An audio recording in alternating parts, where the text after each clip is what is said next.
Looks like we're live. Hi, everyone. Thank you so much for joining us tonight. I am McKenna Jordan. I'm the owner of Murder by the Book in Houston, Texas, and I'm very excited to be joined by Marc Cameron and Boyd Morrison. How are you gentlemen tonight? Wonderful. Thank you. Doing great. Excellent. As I was saying before we started this, I'm so jealous of that roaring fireplace, despite our beautiful Houston weather. That looks like a nice, wonderful setting happening over there. So I'm going to go ahead and get this show on the road. We'll get some introductions started. And then if you have any questions, please put them in the chat. I'll try to get to them in a little bit. No question is too dumb. We are happy to answer whatever. So don't be shy. But here we go. So a native of Texas, Marc Cameron spent almost 30 years in law enforcement. He served as a uniformed police officer, mounted officer, SWAT officer, and a U.S. Marshal. Cameron is conversant in Japanese and travels extensively researching his New York Times-bestselling Jericho Quinn novels. Cameron's books have been nominated for both the Barry Award and the Thriller Award. He's here tonight to talk with us about Shadow of the Dragon, which is the latest Jack Ryan thriller. And you're coming to us from Alaska today, right? Yep, right outside of Anchorage. Oh my goodness, oh, nice and chilly. Okay, Boyd Morrison is a co-author with Cussler of the Oregon Files novels Piranha, The Emperor's Revenge, Typhoon Fury, and Shadow Tyrants, and the author of 6 other books. He is also an actor and engineer with a doctorate in engineering from Virginia Tech, who has worked on NASA's Space Station project at Johnson Space Center and developed several patents at Thomson RCA. In 2003, he fulfilled a lifelong dream by becoming a Jeopardy champion. He lives in Seattle, and he is here with us to talk about the latest Oregon Files adventure, Marauder. Hi, Boyd. Hi, thanks for having us. It's an absolute pleasure.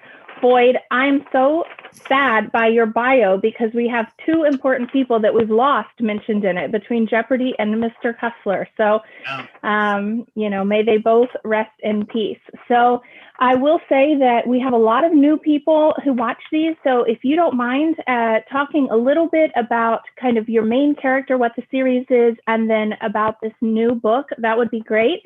Marc, why don't we start with you? Sure, yeah. So I write for this particular book for the Clancy estate, for Tom Clancy estate. He passed away in 2013. Mark Graney, who wrote the Jack Ryan winter books, if you will, the Jack Ryan senior books before me, wrote 7, wrote 2, maybe 3 with Tom Clancy before Clancy's passing.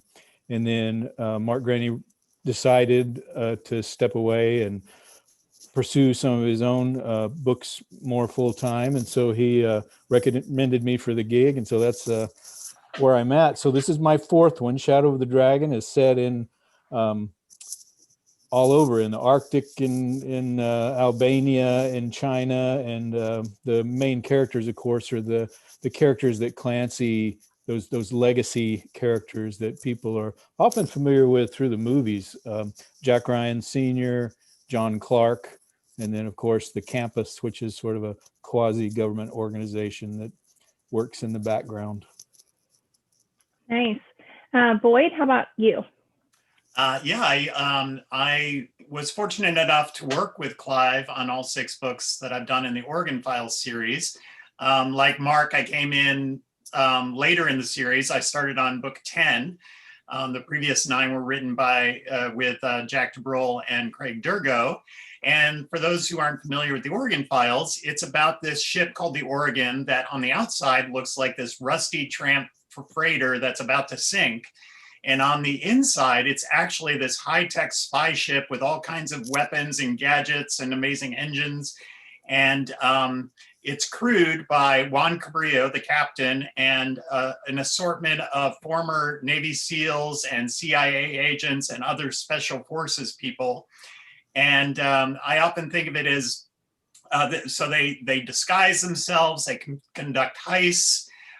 They're like the campus in Marc's books, they're contractors that are off the book for the government and take on anything that they want to have plausible deniability about or just can't handle themselves. And so I often think of it as like Mission Impossible on the water. Mm-hmm. Nice. And where do they find themselves this time? So in this book, in Marauder, I don't know how much we want to give away about what happened in the previous book, Final Option. There was a traumatic event, I will say, for the corporation, which is the organization that Juan Cabrillo is the chairman of. And so they're kind of rebuilding themselves in Marauder, but they are up against a Chinese billionaire who has died. And he has recruited his stepdaughter and her husband, who are both convicted criminals, to carry out his final wishes, which is to use a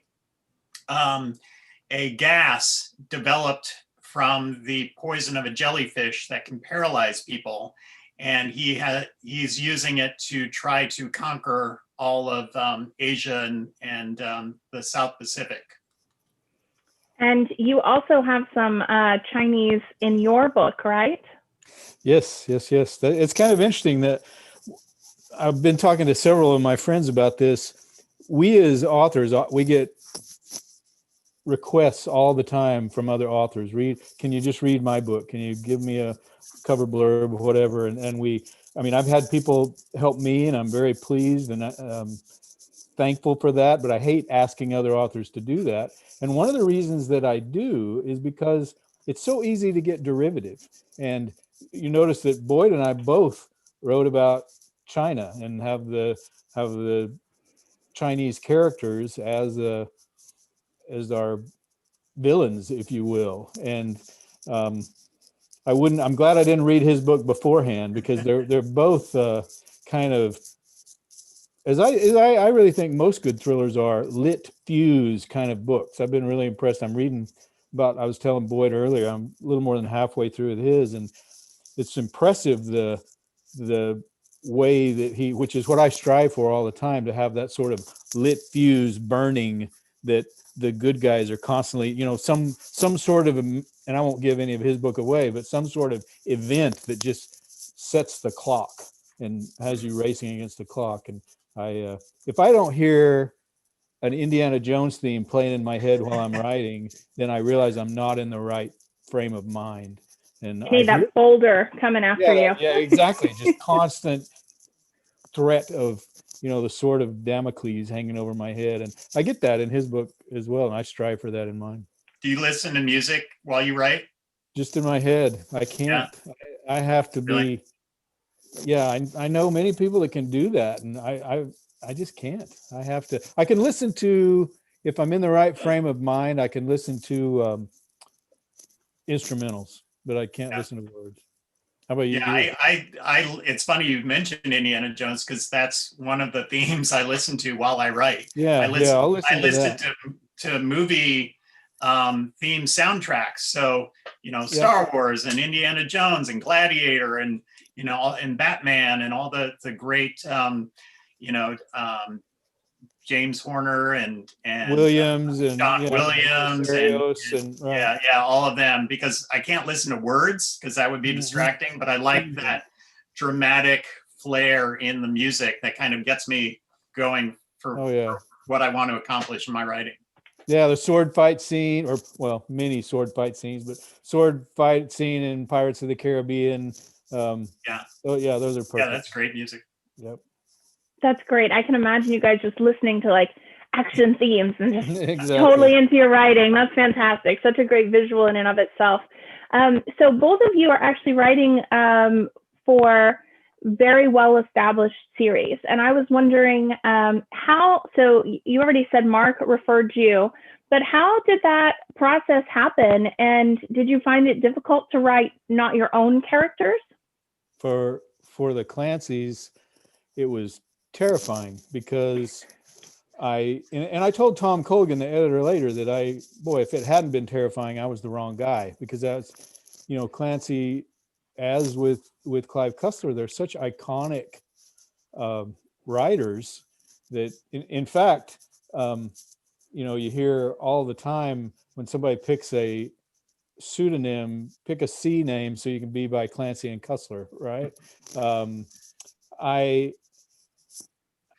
I had gone to BoucherCon, met Mark Graney, gotten to be friends with him.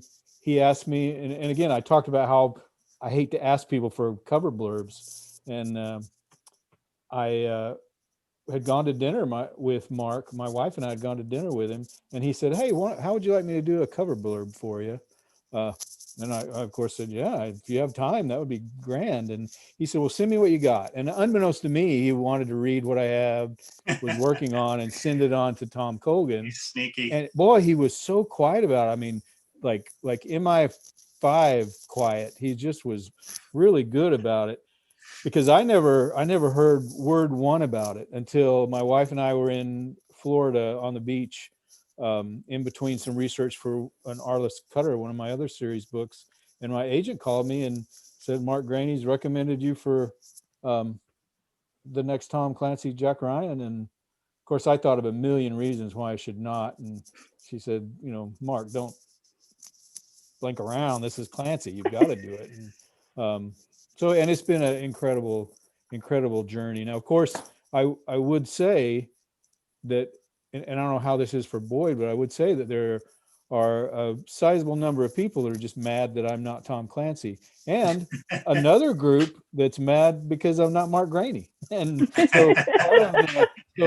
so stepping into those, the Clancy name, sure, that was impossible, but so is stepping in and filling Mark Graney's shoes. So, but it's fun for me. I've been a Clancy fan since The Hunt for Red October came out. I was in the police academy when it came out, and I read it, and I've read every one of them as they came out. And you can't fix the Tom Clancy video games when they need it. Yeah, we were joking about that.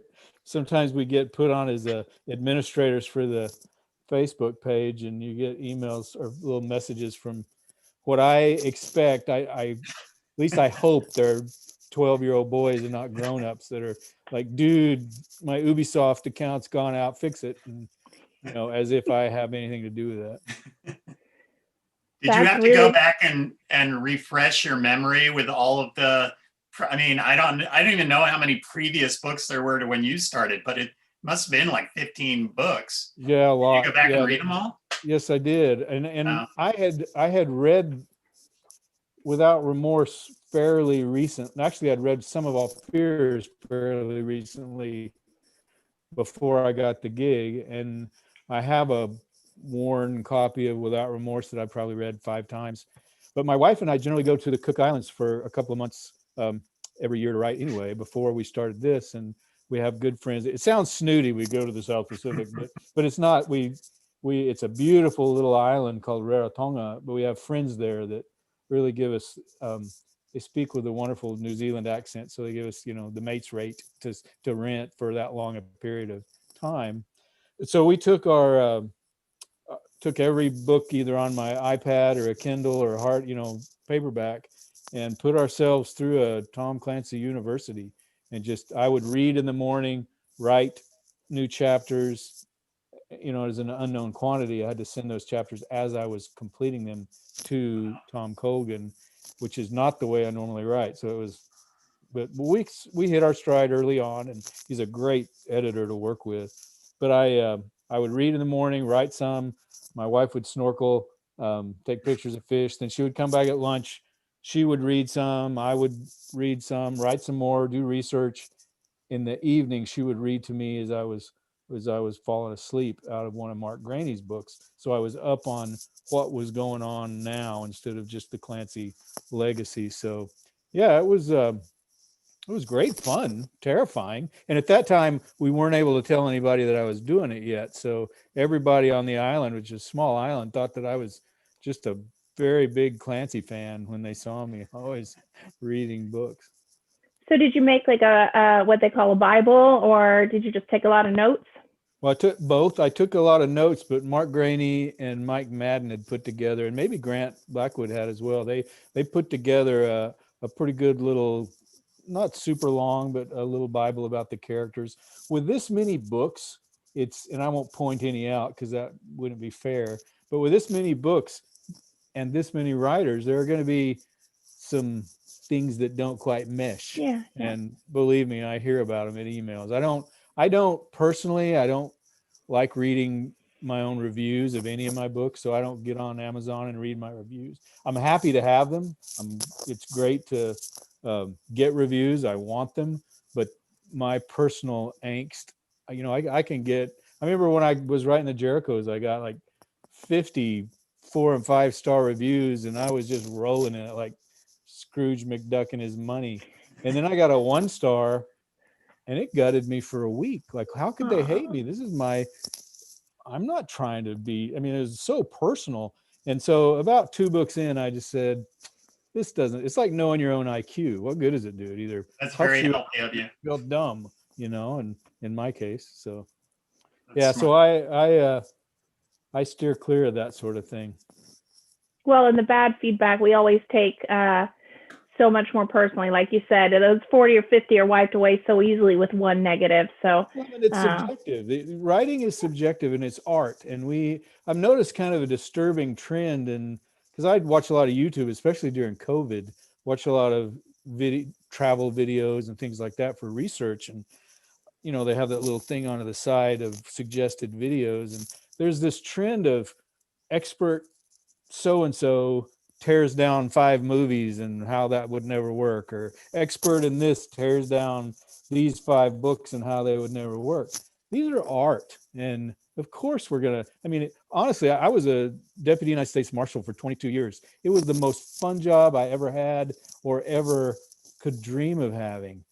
But the typical day was sitting in court with drool on my tie. So if I didn't hype these books up and compress things, they'd be real life, and that would be super boring. So it bugs me that we've become this hypercritical society. And I don't read my own, so it doesn't hurt my feelings, but I read my friends sometimes, or they'll tell me about them or post them, and that bugs me. I don't like that. Well, and the movie critiques are often like, here's why Avatar was awful. Oh, the movie that made $3 billion. I would love to have a failure like that. Make your own movie. Exactly. Yeah. So Boyd, why don't you tell us about your experience and how the handoff from DeBrule worked and all of that? Yeah, well, like Mark, I split my time between the French Riviera and Aspen. I'm up here in Seattle. I like Mark, I had no idea I was even up for it. Jack decided for personal reasons to leave and start writing his own books, and now he's actually back with Cussler writing a different series. And so I just had no idea I was even in the run. I didn't even know Jack had left. I didn't know there was anything to be considering. And then one day my agent called up out of the blue and said, "Hey, Boyd, what would you think about writing with Clive Cussler?" And I said, "Oh, the guy I've been reading for 35 years, that would be fantastic." And she said, "Okay, well, he's going to call you in 2 minutes." Okay. So I had to just stop my head from exploding and get ready for the phone call. And sure enough, 2 minutes later, Clive called and he said, "Hey, Boyd, I read a couple of your books and really loved them and loved how you did the endings and wanted to know if you want to write the Organ File series with me." And I said, "That would be awesome." And he said, "Okay, we're going to fly you down here in 2 weeks and get started."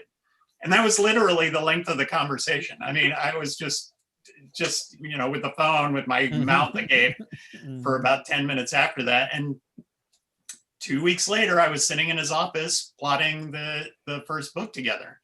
And as with Mark, I couldn't tell anybody because it's kind of, for the first book, it's kind of an audition. They can decide at any time, this just isn't working out. Yeah.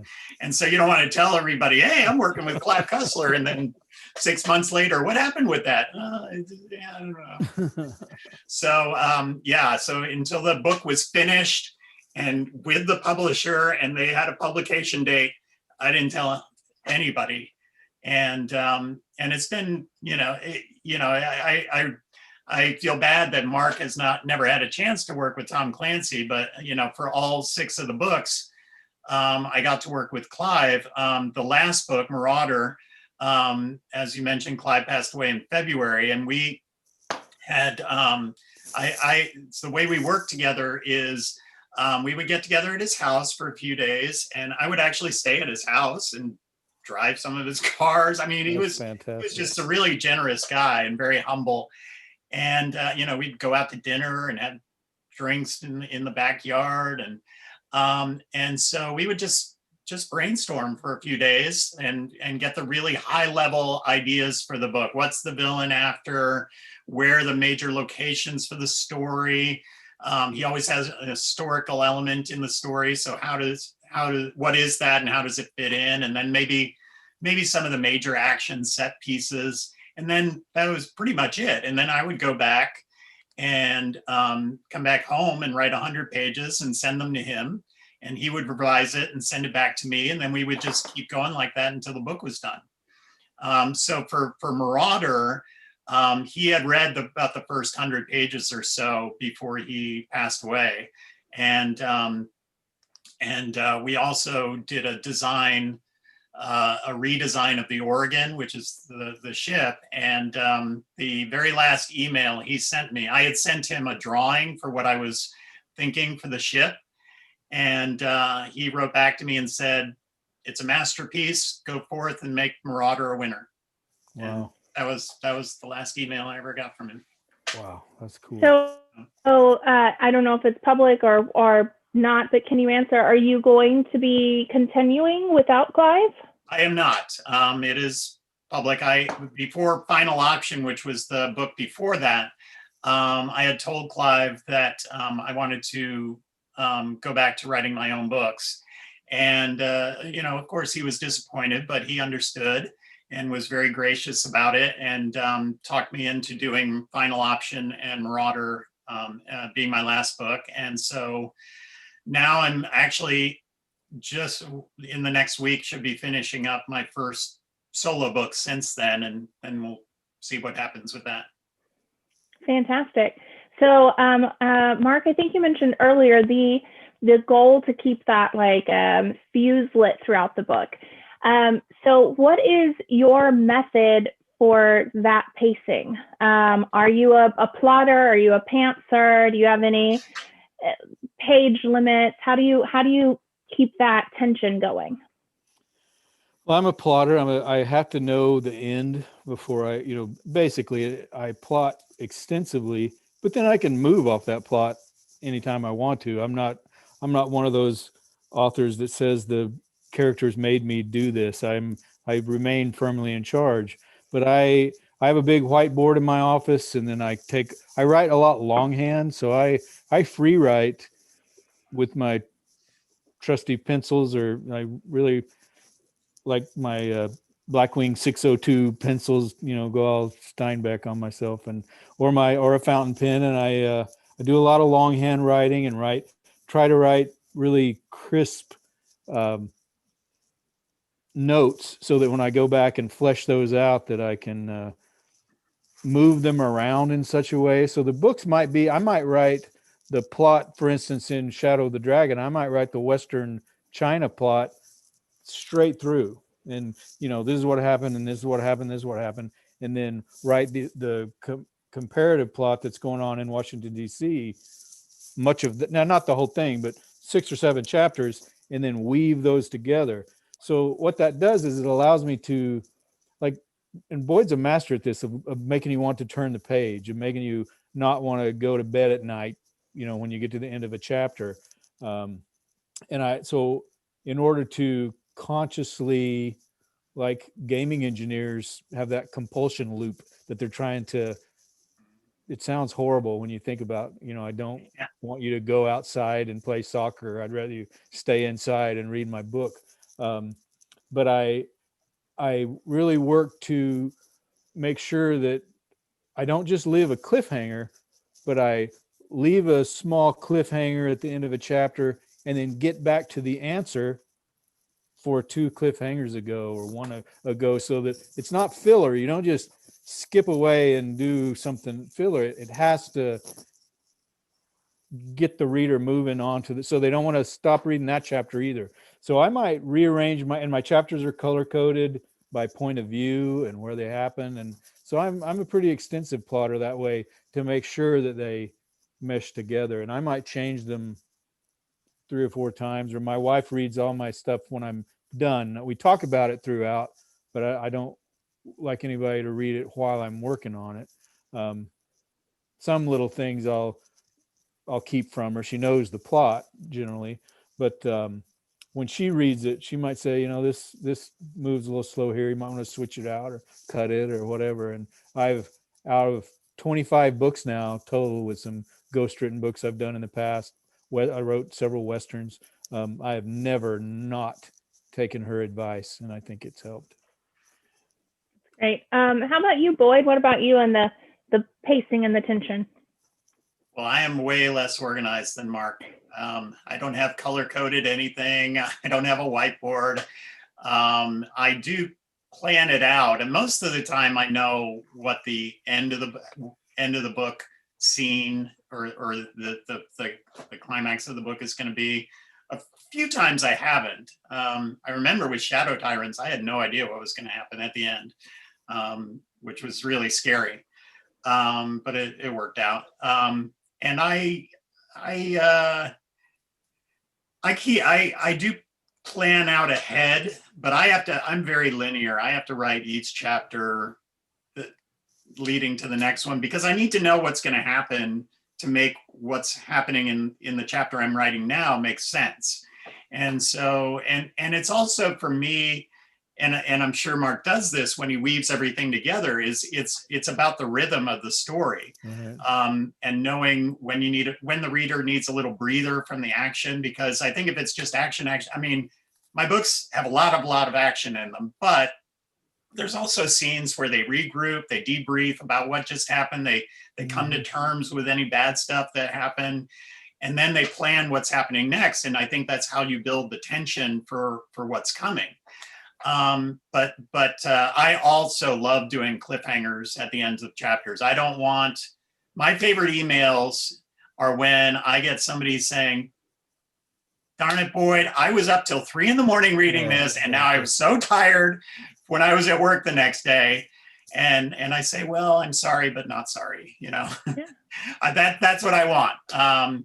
But yeah, I don't want there ever to be a point. So for instance, I never have a character go to sleep at the end of a chapter, because I feel like if the character's going to sleep and the reader's reading in bed, they can go to sleep. That's not what I want. I want them to, if I have a character go to sleep before the end of the chapter, the room is on fire and they have to figure out how to get out. So, and then the chapter will end. But yeah, that's kind of my philosophy. Good advice. Well, there's lots of comments in the chat where people are agreeing that you masterfully succeed with your plans, both of you. So that's good.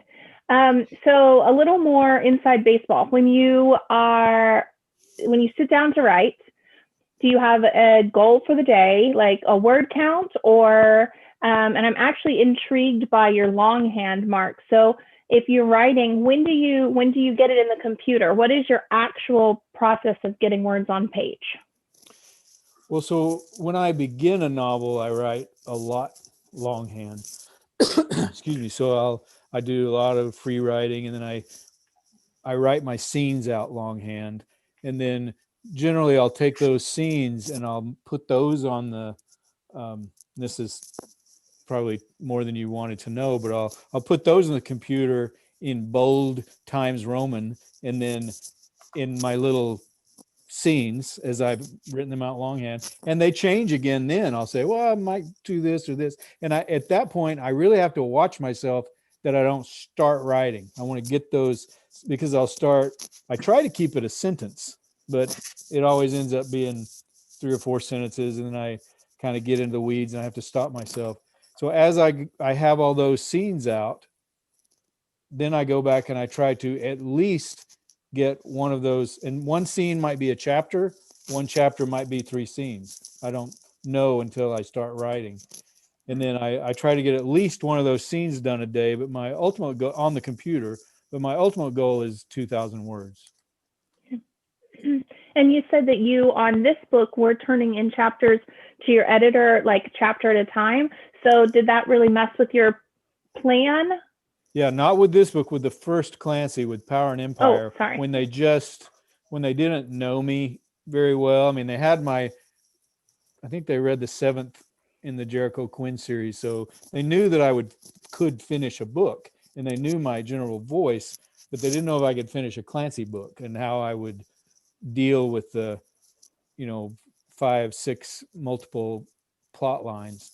And so he just had me doing like 8 or 10 chapters at a time, sending them to me. We did that twice, I think, till I was about halfway done with the book. And then, he just said, go, fly, be free, and send me the book when it's done. And then we go through quite an extensive editorial process after that with him, with Tom Colgan, and a couple of copy editors and continuity editors and whatnot.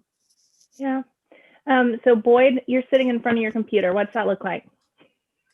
What does my computer look like? It's a big computer. But I write mostly on my laptop. I cannot write longhand at all. It's just too slow for me. I think fast and I type really fast. I type much faster than I write longhand.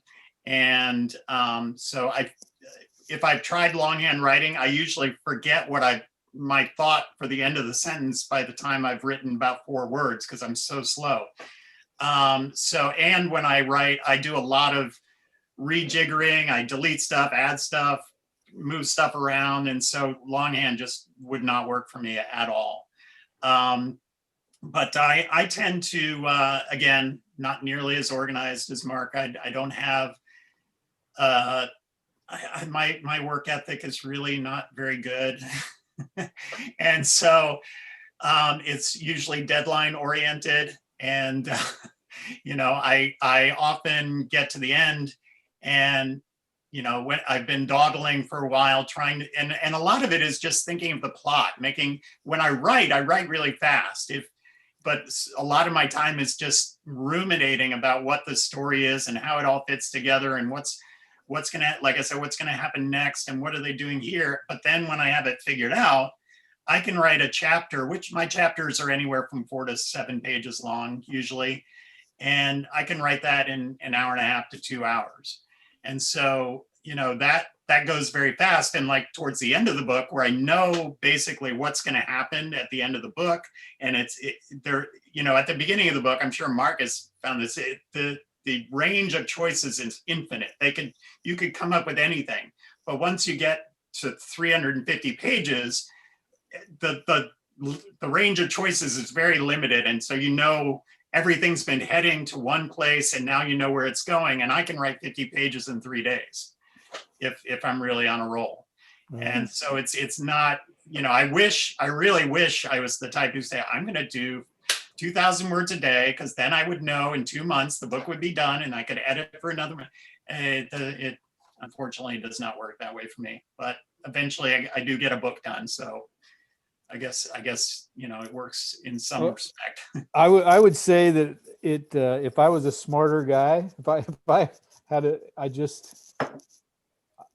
I have to do that because my brain works that way. And it's very interesting that you do it the other way, and it seems to work out either way. I found that when I write with the computer, because I jigger around and edit as I go but I often think, I don't know, I did a lot of short stories that were all rejected. I was talking to somebody the other day. I'm sad for a new crop of writers that don't get the chance to open very many self-addressed stamped envelopes and have the at least experience. It's certainly not a joy, but the experience of reading a tiny little, this is not for us at this time, rejection letter. But I think about the writers that were writing, and then myself when I was writing back then, I was writing on a Smith Corona typewriter. So my brain had to work a different way than it does now. I had to think, okay, I just got to get this on the paper and I can fix it later with a pencil and move it around and, cut things out physically, cut them out, move them around.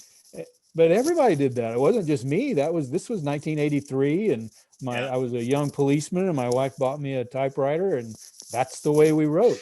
And I think and then Michener would have told, you young punk, when I did, and he tells stories about when he would have to edit something, and if they got something wrong that was 17 pieces of linotype long after it was on the proofs, he had to come up with a replacement words and spaces that were 17 pieces of linotype, however you say it, long, so it would fit in.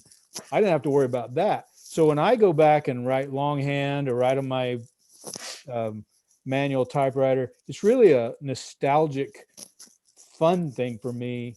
It's probably not as productive as it could be, but it's better. It's more productive than sitting and staring at the cursor, trying to figure out what it loosens me up. So well, it's productive enough. You've written 25 books, so it obviously works. But I think this is a good example of, I really dislike when I go to writers conferences and I see somebody very rigidly say, if you're going to be successful, you've got to outline your entire book. And then I'll go to the very next seminar and it'll say, if you want to be successful, don't ever outline your book, because then it'll be stale. And and I just feel like whatever works for you works. Absolutely. And my style would not work for Mark, and Mark's style would not work for me, but we both get books done with our style. So that's perfect. I think that's for any writers who might be watching. It's just about finding out what works for you and try different things. I mean, I didn't settle on this from the beginning. It's just what I found actually gets the book done. Yeah, I mean, we've now done, since the end of March, April, we've done 120, 130 of these virtual events. Most of them have had multiple authors. And I still ask that question because everyone's plan is different. It may be that they know the end of the book and they know nothing from then on, but they know how it ends. Or, it may be this woo-woo, the character dictates everything thing. Like, I mean, everyone's is different, and I find it fascinating. And that's why I still ask that question, because if I don't ask it, someone's going to ask it in the questions here too. It's infinitely fascinating to actually see what people do and how they get the words on the page. I'd like to talk about reading for just a second, because I'm always interested to know what books you read as a youth, in your defining moments of adolescence, growing up, and was there a particular book or author that made you think, I want to be a writer? Why don't we start with you, Boyd? We've been starting with Mark. Well, that's easy. I mean, it's pretty amazing. But the book that got me interested in reading thrillers was Raise the Titanic by Clive Cussler. And I've been a huge fan of his ever since. And so that's why it was such a privilege and honor to work with him, and then find out he was a really nice guy.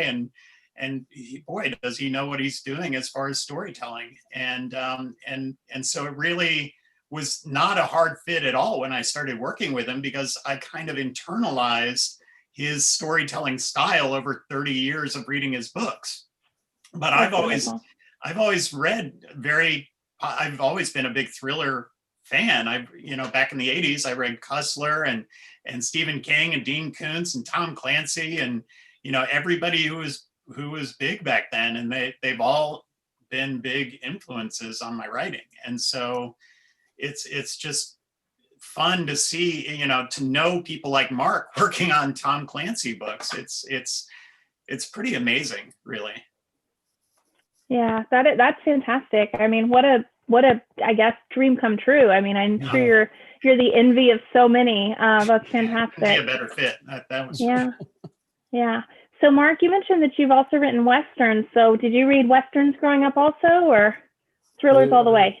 No, I read everything. In fact, I don't read as many thrillers as I probably did when I was younger now, because like I said before, I don't want to be derivative, and we're all kind of reading the same newspaper articles and foreign policy and watching the same geopolitics. So I don't want to copy other people's stuff. So I read my friends' thrillers after I'm done with mine. Like right now I'm working on a Arliss Cutter book, which is a deputy marshal based in Alaska. So I don't really worry about being derivative from Marauder, because it's a different style of book. but I wouldn't read a C.J. Box novel during this time because they're more in line. But when I was young, I was kind of a snooty kid and read because I had really good teachers that tried to broaden my mind as far as what I was reading. I had a teacher that turned me on to Robert Penn Warren and All the King's Men, and because it was about a writer. I remember when I was very young, my aunt gave me an autographed copy of Where the Red Fern Grows, and I had grown up in rural Texas, and of course he's from rural Oklahoma, and I thought, Wilson Rawls writes the way I talk as a little boy, as a kid. And we lived out in the middle of nowhere, and I had a dog. And so those things just really struck me. So my earliest stories were more kid in the country, hunting, protecting his family kind of stories. I mean, I could go to sleep at night and see the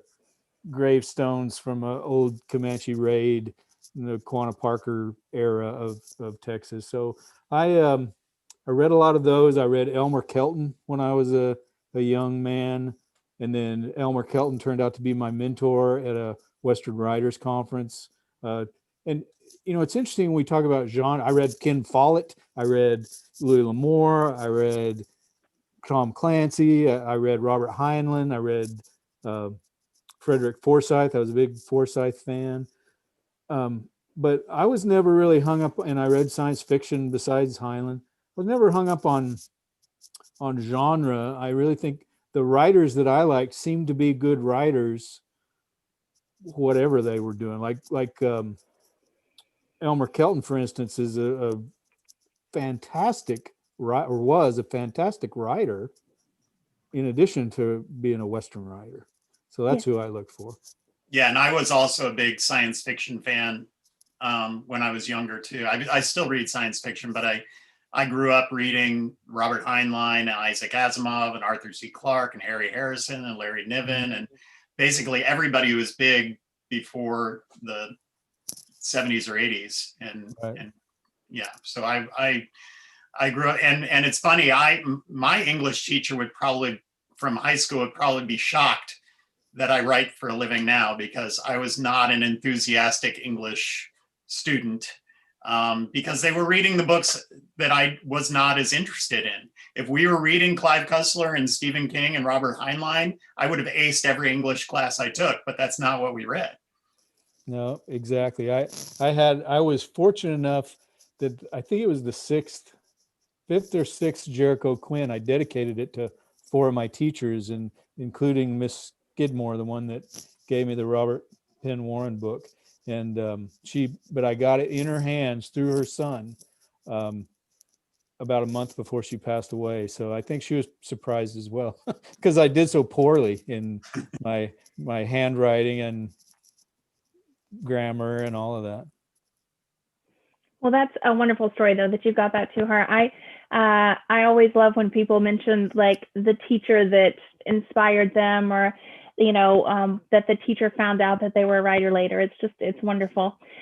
Before moving on to the questions from the chat, let's talk about what you're working on now, because obviously you've carried on these major series, but I know you gentlemen also just do your own books out of your own head, all your own characters. So what are you working on? What have you just finished? What's coming next? So Mark, why don't we start with you? Sure. So right now I'm working on the 4th Arliss Cutter novel, the one about the deputy marshal based up here in Alaska. And those are more, I certainly wouldn't call them autobiographical. He's way cooler than I am, but I do draw from the place I live and the people I know and, bad guys I have known. So I'm working on the 4th one of those. It's called Cold Snap, which is, I got lots to inspire me around me now, but the 3rd one of those, called Bone Rattle, comes out. It's done and through the editing process, and it will be released in the end of March. I think the release date is April 30, whatever, but it comes out the last week in March, I think. And then as soon as I'm done with Cold Snap, I'll start another Clancy. Fantastic. How about you, Boyd? So the book I'm just about to finish up is a bit of a departure for me. I decided to take on a medieval adventure thriller because my sister is the head curator of medieval manuscripts at the Getty Museum.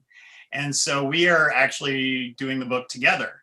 And she's kind of my ringer for all of the period details that I would need that I never would have known if I had tried this book on my own.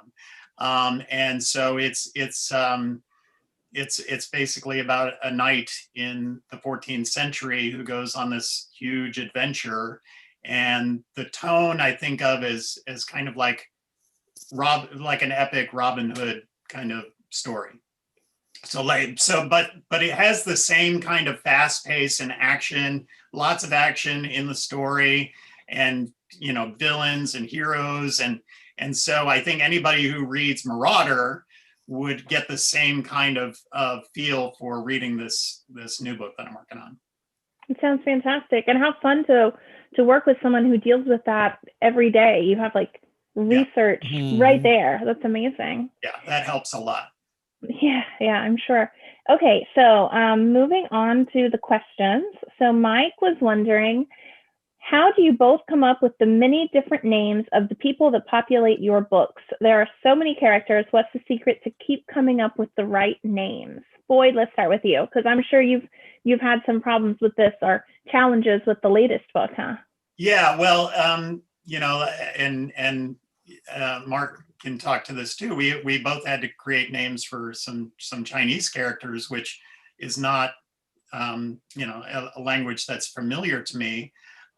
Luckily, most of the characters in the book are recurring. I think on the Oregon crew, there's about 10 or 12 recurring characters. So those are all set. It's usually the villains and then all of the other characters that I got to come up with. And I don't really have a system. I heard Mark Graney said he had a great system where he goes to the country of origin. I may have to steal this from him. And he goes to the country of Oregon and looks at the women's volleyball team and just takes a first name and a last name from two different players and puts them together on, like, so if he needs a Bulgarian character, he goes to the Bulgarian volleyball team. I'm like, that's brilliant. Why didn't I? Yep. But yeah, I do it the hard way. And I Google Bulgarian names, and then I just start scanning through. And, one of the things, and Mark probably does this too, you have to think about what the names are together.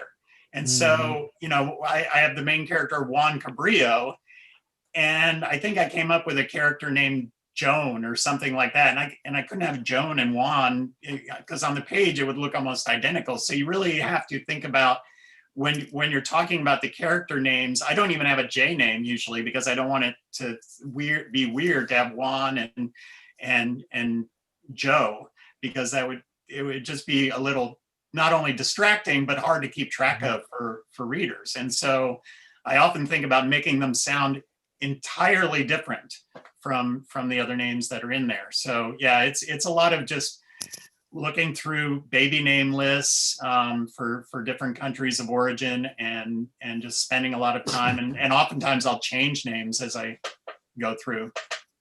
And did you go through some kind of historical records for the one you're doing now, or how are you finding? Yeah, well, actually there are historical records. That's exactly what I've been doing. So we have a lot of the book takes place in France. So I actually went to lists of plague victims from about 1349 and just looked at all the names of the people who died in the plague and just started picking names because there's a lot of names now that you couldn't go to a baby name list now because all my medieval 14th century English characters would be named Madison and Ashley, and that just wouldn't be period appropriate. Right. How about you, Mark? Any tips? Any tricks?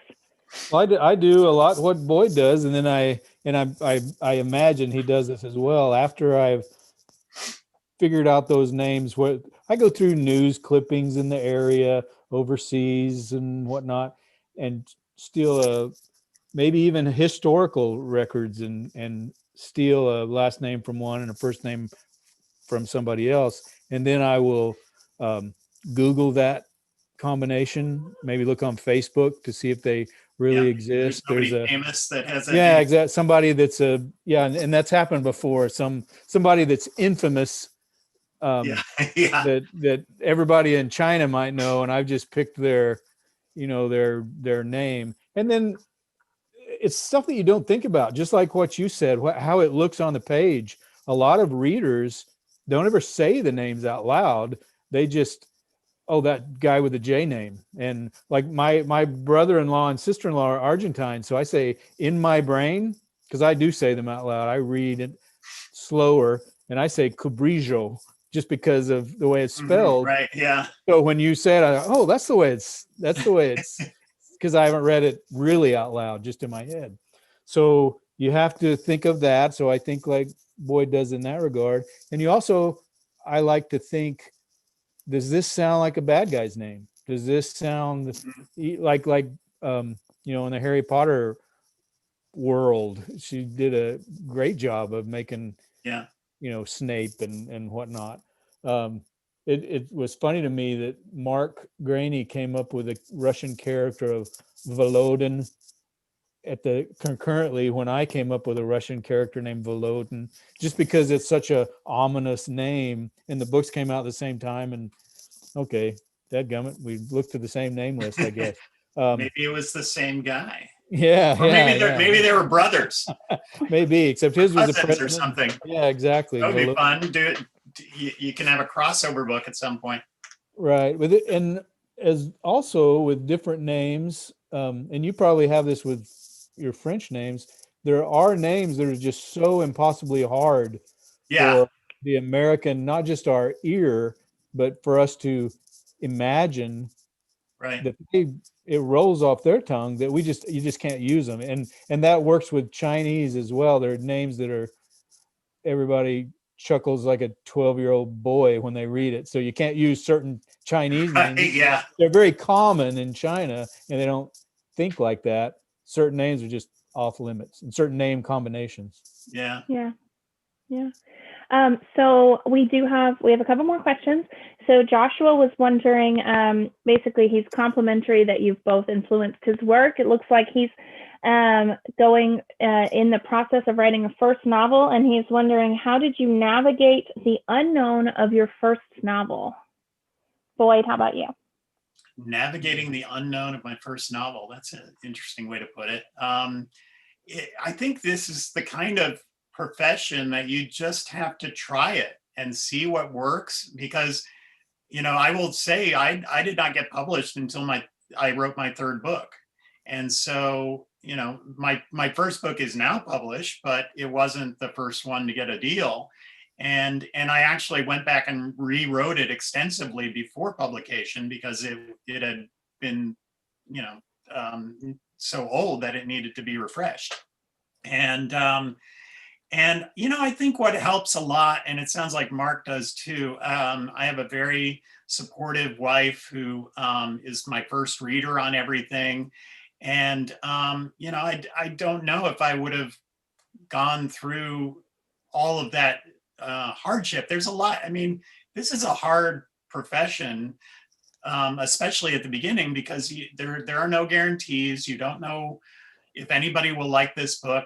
And so one, it's good to surround yourself with people who are supportive, and if you don't have that in your immediate family, go find it. Go find a writing group to be a part of. I know James Rollins has been part of the same writing group for 25 years or something, and they all help each other get better. And then the other thing is just to know you're playing the long game. You don't have to be successful right on the first try. What you're doing is learning the craft. And this is all good experience that you will be able to use later. I think Steve Berry wrote 8 books before he got published. But once he got published, he was able to go back and mine all those books he wrote for great scenes that he used in what became New York Times bestsellers later. So it's not wasted work. This is all something you can learn from, I would say. How about you, Mark? Yeah, I mean, I would definitely tag onto that and ditto it. I I started writing, like I said, when I was very young, writing junk, really. There's a lot of hubris that goes into writing and angst where you saying this is really horrible and nobody got, but you really should read it. And but no, it's horrible. But I want you to take a look at this horrible stuff because it has worth, but you're probably not going to like it. And it's just this constant battle between our angst and hubris. And so you just have to keep going. Like you said, you're in it in a long game. I mentioned my wife bought me a typewriter. That was in 1983 when we got married, and she got me a typewriter and a bulletproof vest when I was a brand new policeman. And we had a television, but it was a little television with pliers to change the channels, and I would spend most of my evenings writing, or mornings, or whatever shift work I was on, writing stories. And every police partner I ever had knew I wanted to be a writer. That was just not a surprise to any of them. That was in 1983.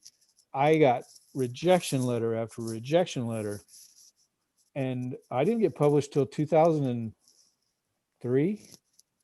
So that's a long time. A long time, not just because I love to write, so it wasn't such a hardship for me, but it was a long time for my wife to trust that I was wasting all that time. And I remember when I finally got a check for one of my Mark Henry Westerns, or maybe even a ghostwritten Western they were ghostwritten for a major publisher, but my name didn't appear on them like a write for hire, like the Clancy's. And I came in from work and she had gotten the check, and it was, I don't know, $750 or something like that. Like an early signing thing. And she had this magazine rolled up and she kind of swatted me on the butt and she said, "You need to go write us a new fridge. We're making money at this." And that's where and we really didn't look back from that, but it took 30, 40 years. Yeah. Well, way to persist. That's fantastic. That's a great story. I will say, just as an observer who has not been asked this question, that the best piece of advice that I've ever heard about writing is to write what you love and what you want to write, because at the end of the day, if it's not published, it's not a failure. You wrote something that you're proud of and that you wanted to write. Don't write for aiming towards publication. Write something that you'll be proud of, and you can put in a drawer and start the next one. And if that one gets published, all the better. Yeah, I would point out too, real quick, that one of the other things and I met Boyd at was it Thriller Fest or Thriller Fest? Thriller Fest.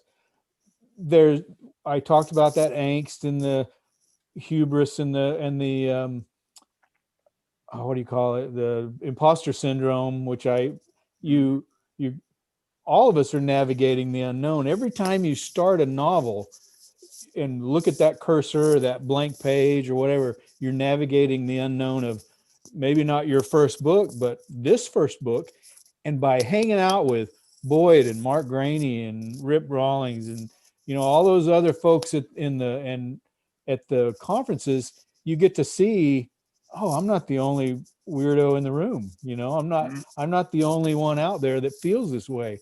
And that is incredibly helpful to me to then return home. I remember talking to Boyd and his wife in the New Orleans airport, and just talking about the business of writing. And we talked for maybe an hour, and I got on the plane and wrote in my mind, a great chapter, because I was just jazzed, and that's what those conferences can do. Yeah. I think it definitely helps having people, again, be supportive and know that you're not alone. This is, and it really doesn't go away. I used to read Tess Gerritsen's blog, and remember one time she wrote about, she was on her 12th or 15th book, I don't know, and she said, every book I think this is the time they're going to realize I'm a fraud and I'm no good at this.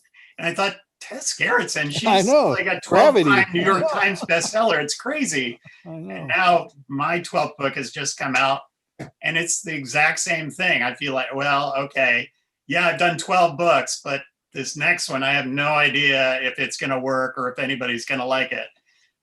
And so, Yeah.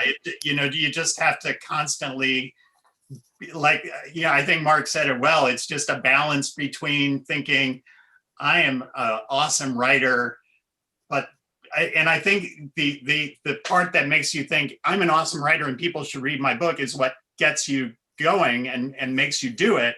But on the other hand, the angst of saying, I'm terrible and nobody's ever going to like this. That's what keeps us trying to improve our craft and make sure that we're writing the best thing that we possibly can.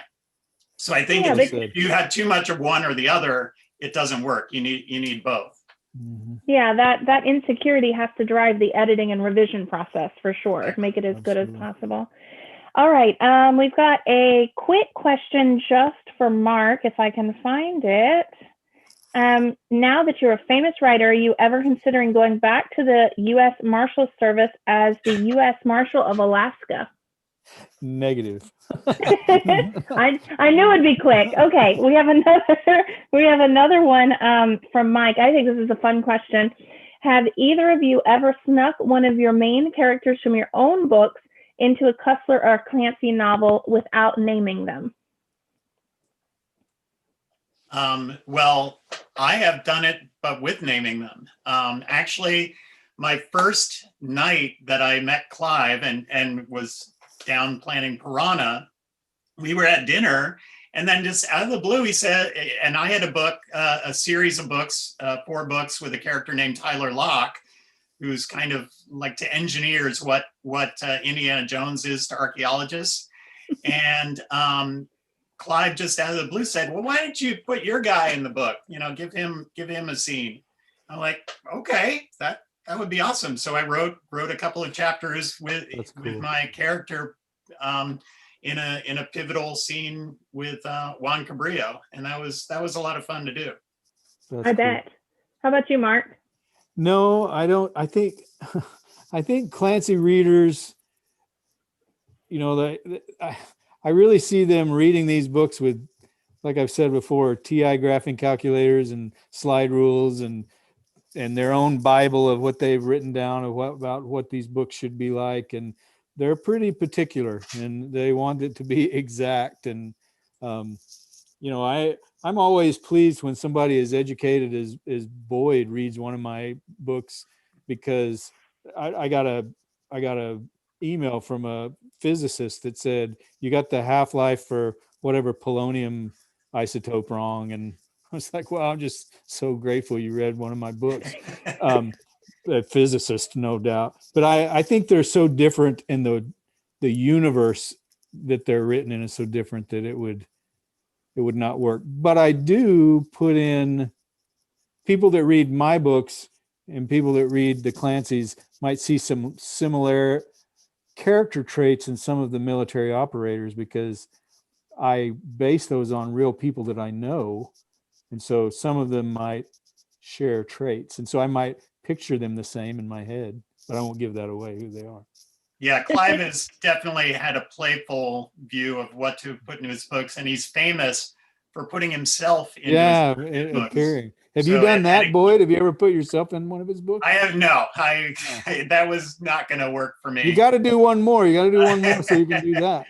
Yeah, but Clive does have fans of a very particular stripe. If you do anything wrong with ships or diving or anything, they will call you on it. I've definitely made the mistake of calling a scuba diver's air tank an oxygen tank, and that doesn't work.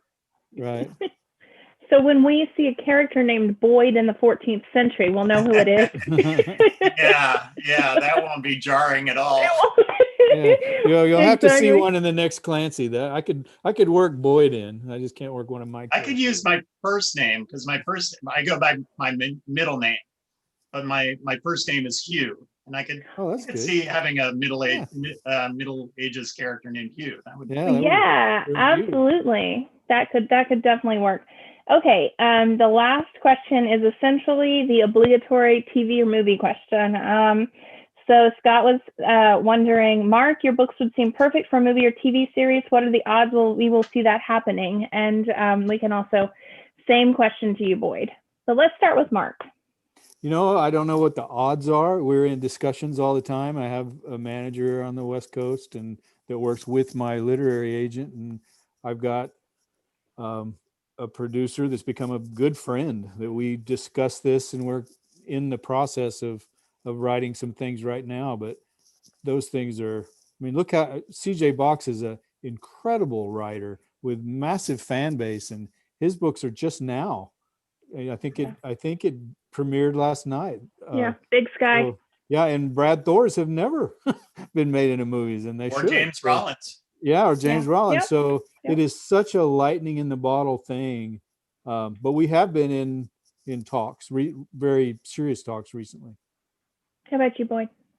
There is absolutely nothing on the table right now, but I do, one of my hobbies is acting. And so I do mostly stage acting here in Seattle. But I've always told my agent that if I ever get a movie or a TV show made out of one of my books, which I would be very happy if that were done. The only condition I have is that I get a speaking role in the movie. Even if it's just one line, I'm the bad guy, one of the henchmen who says, stop, and then I get shot, that would be fine. As long as I get to say something. There you go. They can kill me off or whatever, that would be great. It's funny. My husband is not, I own a mystery bookstore, right? And he reads occasionally fantasy, but he doesn't read crime fiction. But he loves the TV show Bosch. So we were getting caught up on Bosch recently. And he's been lucky enough to join me for dinner with Connolly when he's been here in town. So he's met Mike and knows him in person. And so when there's a scene in, I guess, the most recent season where they're walking, where Michael Connolly actually comes into the police station and someone says, hi, Mike, or hello, Michael, or something. And he goes, oh, hi. And he actually has 2 or 3 words. And I went, oh, that was Mike. And Steve was like, wait, what? And so we rewound. And, but, it's the same as when Lee had his little cameo with the Reacher movies. Right. Yeah. So if you have the opportunity to do that, go for it. Go for it for sure. I do think it's also, we've virtually had Mark Greaney here with us tonight. He's been mentioned so much, but he certainly is fortunate with that lightning in a bottle for the TV series he's going to do. I'm really looking forward to that. And more and more of that kind of thing. And with more streaming services, I think it just keeps broadening the opportunities. So hopefully we'll see something from you guys on that front soon. We've also had some compliments on your audiobooks on here too, particularly shouting out to Scott Brick. So yeah, Scott's great, and he's an amazing narrator. So I'm thrilled that he's narrating my books. Yeah, absolutely. Well, I think we have come to the end of our discussion. I have enjoyed this greatly. Thank you both for joining me. Obviously, both of the authors have new books out as well, so make sure to check those out. I've put a link in the comments if you're interested in ordering copies. All you have to do is click the link, and the books are available right there through Murder by the Book.